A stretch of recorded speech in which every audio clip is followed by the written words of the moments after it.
Welcome to the show where we focus on Mother Africa. And this week, we're talking development, private sector, and we have some exciting information coming your way. As always, we get your views on the issues, and we have Africa's top 10. You're watching the Africa Leadership Dialogues. I'm Judy Gichuru.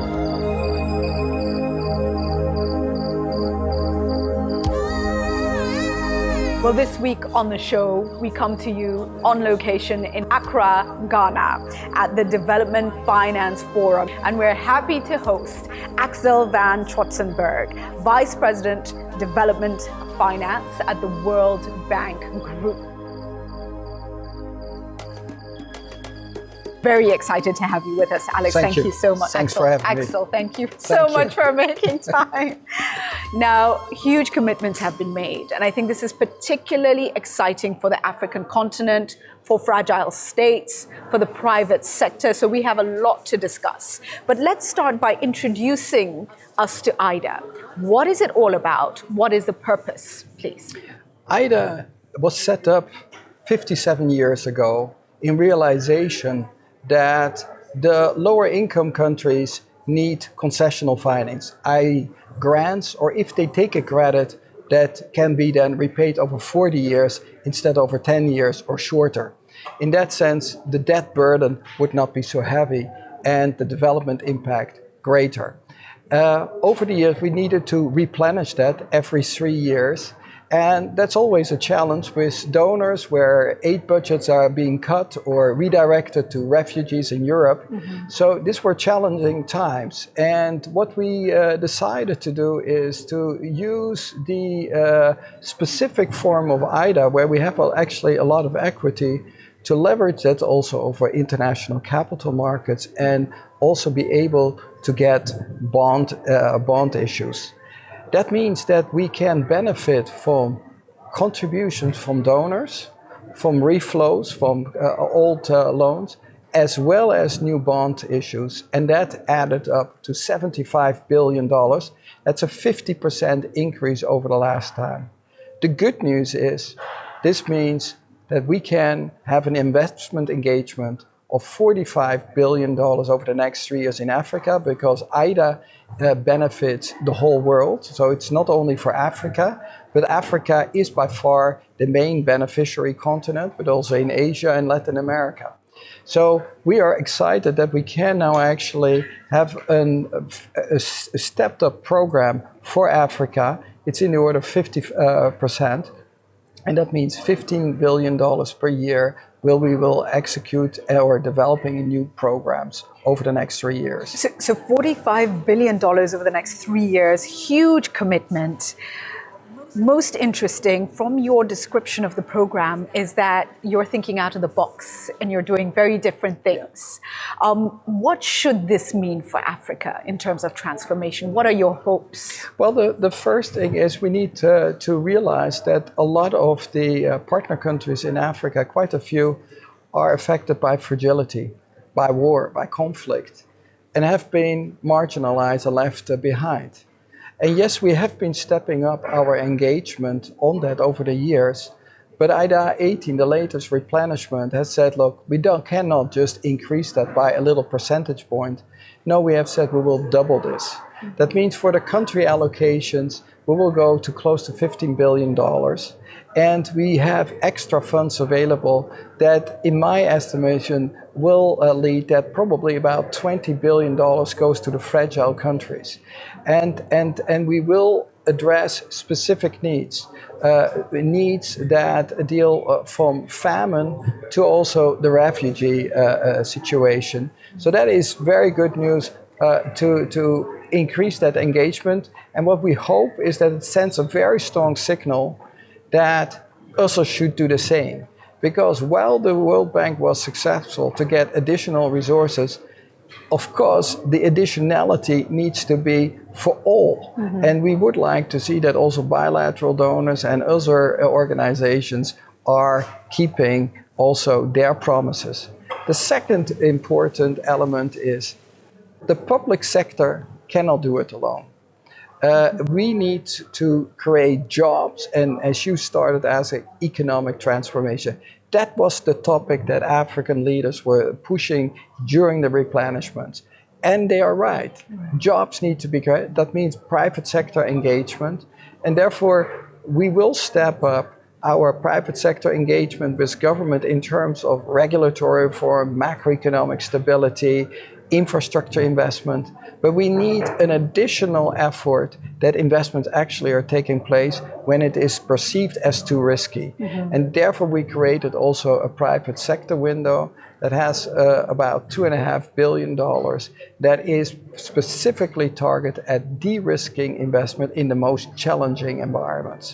So Axel, the private sector watching right now in sub-Saharan Africa might be asking, what role do I have to play here? Or what opportunities can I leverage? What must I know? What would you say to them?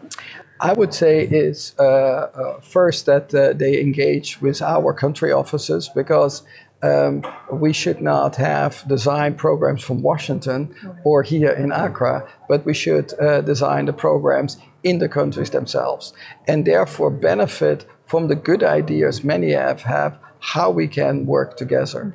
The ones who are going to implement these new investments are our sister organizations, IFC and MIGA. They are dealing with the private sector side, but we will take the risk on our balance sheet. And therefore, we have said we are willing to take increased risks to make sure that certain investment happen.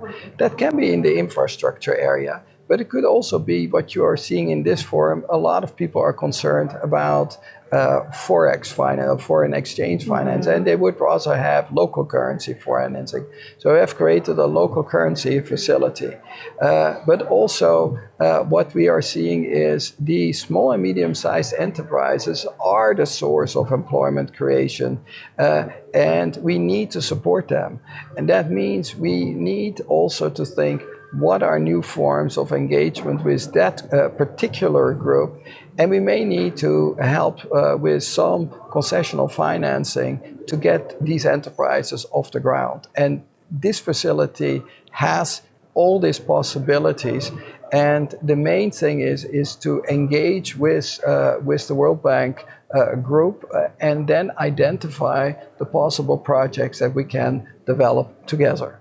So this is really important if you are running a small, medium-sized company and you're facing challenges or you need support. It would be interesting to hear what your needs are. Let's stay with that for a moment. And there's been a lot of focus on the SMEs here at the Development Finance Forum.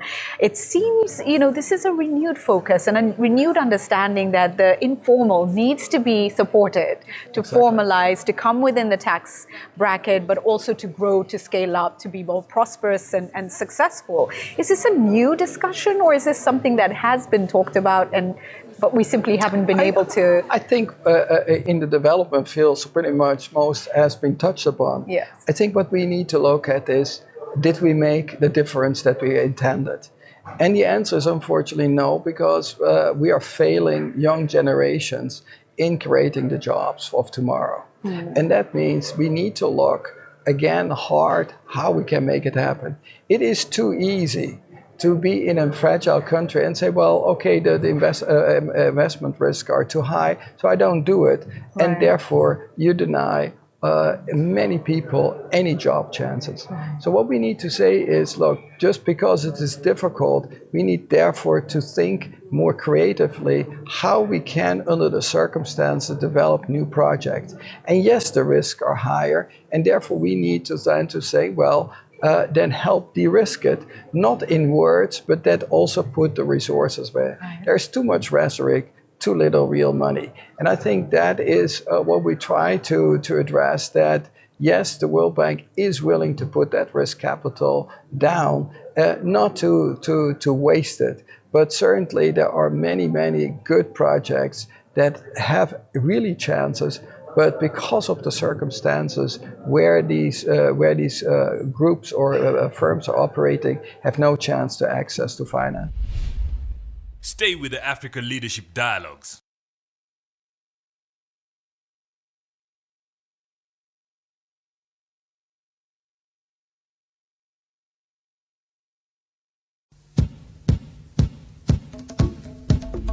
You were based, Axel, in Asia. I was covering Asia from the States, flying every month to East Asia, yeah. Hectic, interesting, fascinating, I would imagine. What can Africa, do you think, most learn from Asia? I think a longer term vision. I have felt in many of the countries that the governments tended to think longer term. Even the World Bank was asked by the Chinese leadership to develop a long-term plan over 20 years. Last year we did that with Vietnam. And the interesting thing is when you are thinking about Africa 2035, where Africa should be, and you do that in consultation with the people that are affected, it's actually very interesting what comes out. First of all, there comes a lot of aspirations and it's good aspirations. And then you have to contrast that against the reality of today. Mm-hmm. And how can you close that gap? Mm-hmm.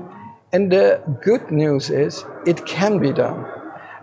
Take, for example, the energy sector. In a country like Vietnam or Laos, countries that were as poor as many African countries, they were able to get the electrification rate up from 20 to 90% within 15 years. Why can't we do that in Africa? And I think we need to probably think about some longer term goals with then implementation plans that can be actually implemented and that we stay on track on this. This has been a very forceful thing in my mind in Asia. And I think it would be also an interesting exercise here in Africa. Think longer term, absolutely important. We've got a youth bulge in Africa, and of course, jobs is one of the big conversations we've been having. The informal sector takes a lot of the brunt, employs in its own way a lot of these young people. How do we scale up? How do we build capacity around the informal sector? And what words of advice would you share on that right now? Well, that is precisely, I think, the discussion, what we are seeing here in this type of fora, that you see a lot of individual nice projects. We need to think, is that project or is the type of approach scalable? So while we should look at all those small projects, we need to keep in mind the bigger picture. Because if we can address 10 people, that is nice, but what about the other 100 people? And what we need to keep in mind the whole time when we plan, we need to keep as guiding principle inclusion. It cannot be that only a small fraction will benefit and the rest is out. That's an exclusionary strategy. We need an approach that on a constant basis keeps you focused. Do I reach with this approach as many people as possible? And I think that is particularly with the employment challenge of cardinal importance, that we should not declare victory by one project. And I think that one project could be good. We need to keep, are we leaving people behind? And that cannot be an acceptable notion. And that again requires that governments, private sector, maybe develop jointly a sense of urgency, how to respond better. Equally, there should be pressure on the World Bank. I think that we are in a very privileged position. We have experience, we have the ability to mobilize resources. That's our obligation, to partner as strongly as possible with governments and then make it happen. Right. It cannot be only that the declarations come. So that is where I think everybody should sense their own responsibility. Certainly international organizations should do their fair share on this. And then keep in mind that we need to be inclusive. We need to be inclusive. Technology has a huge role to play in all of this. Are you excited about what you see in terms of Africa's adoption of technology? Well, I think like absolutely, Kenya? Absolutely. Right. And what the Kenyan example again is, there's a whole tech sector. I've even been saying in the bank, why don't we move a part of the whole administration to Africa? Because you see that they have come so far, Right. and that is also where we need to celebrate these cases of success, where you see an entrepreneurial spirit being as competitive as in New York or in Paris. And I think that's the good news. And I think we need to actually stimulate that. So what that also again shows, that if certain sectors are led to blossom, and you're led also a lot of young people to develop their skills and use their imagination and creativity, the sky is the limit. So why constrain it? Right. And I think that is where we need to look when it comes back to the cost of business. Can we facilitate for these companies that they can be set up quickly, that we can, create risk pools, venture capital, let them develop, and let them also sometimes fail, because through failure you also learn. So, that is the part where I think is a huge potential. And I think it's also the good news is that Africa can succeed if it has the right conditions. We're going to wind up in just a moment, and at that point I will ask you to look into the camera and deliver a personal message to all the Africans and others who might be watching.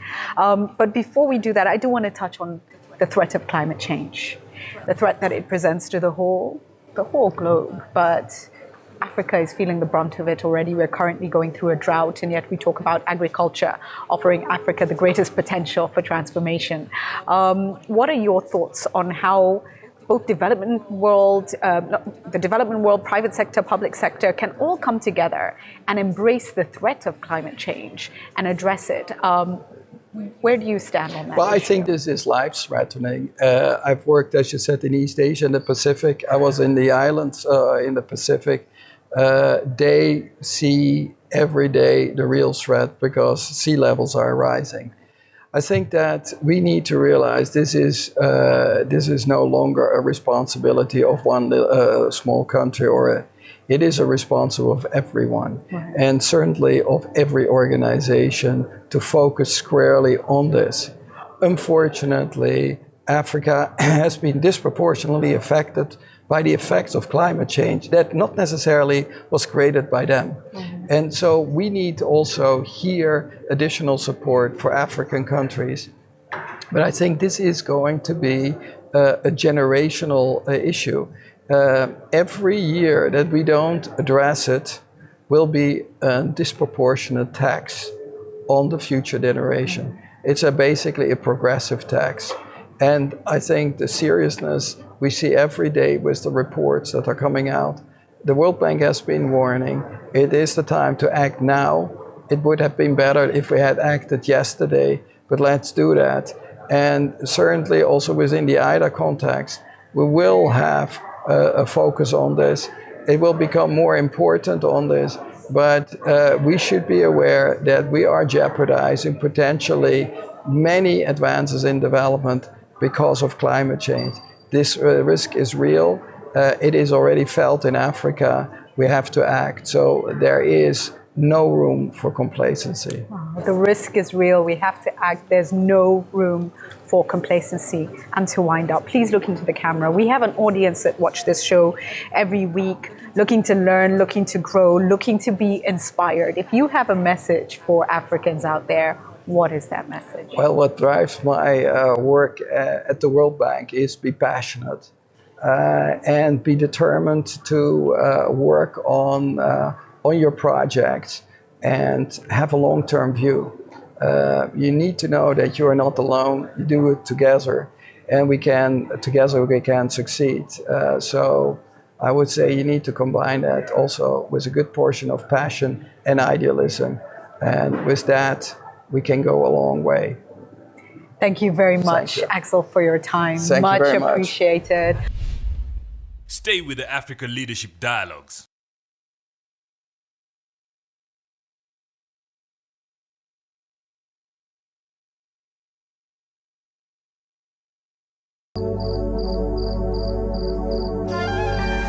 I hope you feel inspired and well informed. Now let's get straight to your views on the issues. This week we asked you, How can national level governments learn from the private sector and encourage investment and decision making to promote the public good in a changing climate? Abdulatif Omar says, due to the expansive nature of the national government, the public-private partnership can cover hundreds of different types of long-term contracts with a wide range of risk allocations. My name is Grace Wangui Shenga. I'm watching African Leadership Dialogues from Nakuru County. In my view, governments should help build an understanding of today's energy reality and the need for a framework within which the private sector can be involved. To join our conversation, go to our G+ page, Africa Leadership Dialogues, on Facebook, Africa Leadership Dialogues, on Twitter, @AfricaLD, and on WhatsApp, send your video comments to +254 715 816 033. And now to Africa's top 10. On Africa's Top 10 this week, we feature the top African startups. In Africa, technology and startups continue to grow as more people search for solutions to everyday problems. Starting us off at number 10 is Printivo. A Nigerian startup, Printivo aims to help other startups and SMEs print business and marketing materials with ease. Coming in at number 9 is Dr. Cadex. Founded in 2016 in Zimbabwe, Dr. Cadex is developing a computer-aided diagnostic system to help doctors diagnose medical images more accurately and provide pervasive radiology diagnostics. Positioned at number 8 is Cape. Formerly known as Asymmetric, the South African startup operates a Wi-Fi network and application quality monitoring tool. Taking the number 7 spot is Custos Media. A South African startup, Custos Media uses blockchain technology to crack down on piracy in digital media. Custos Media Technologies embeds Bitcoin bounties as watermarks within videos which can still be watched normally. Slotted in at number 6 is Jamii. A Tanzanian health app, Jamii has built a mobile policy management platform that performs all the administrative activities of an insurer and allows users to access cheap insurance via USSD. At number 5 is Flare. A Kenyan startup, Flare application integrates available ambulances into a single system and allows patients or hospitals to request emergency help via smartphone. Fuzu takes the number 4 spot. Another Kenyan startup, Fuzu allows users to learn new skills and find jobs regardless of their levels of education. Anchored in at number 3 is Tutorama. Launched in January 2016, Egypt's Tutorama connects parents with top quality local tutors in their area. Parents can schedule and pay for sessions as well as monitor the progress of their child online. Coming in at number 2 is Roam Smart. Launched in 2012, Tunisia's Roam Smart assists mobile operators manage their roaming businesses by allowing them to optimize workflows and monetize existing roaming sources through an automated data reporting and analysis platform. At number 1 this week is Instabug. Launched in Egypt in 2012, his service allows users to offer feedback from within apps and to report bugs and issues. The app allows for in-app conversations, powerful crash reporting, and advanced analytics. And that's Africa's Top 10 this week. As always, we end with African words of wisdom. Our African proverb this week goes, "Smooth seas do not make skillful sailors." Africa has proven time and time again to be extremely resilient. But now we have development tools coming to help support growth, even in the most fragile of areas, to help support private sector engagement and growth, to help support government capacity building. Together, we can transform this continent. Let's come together with a focus to build dignity for all Africans. Blessings to you and blessings to Africa.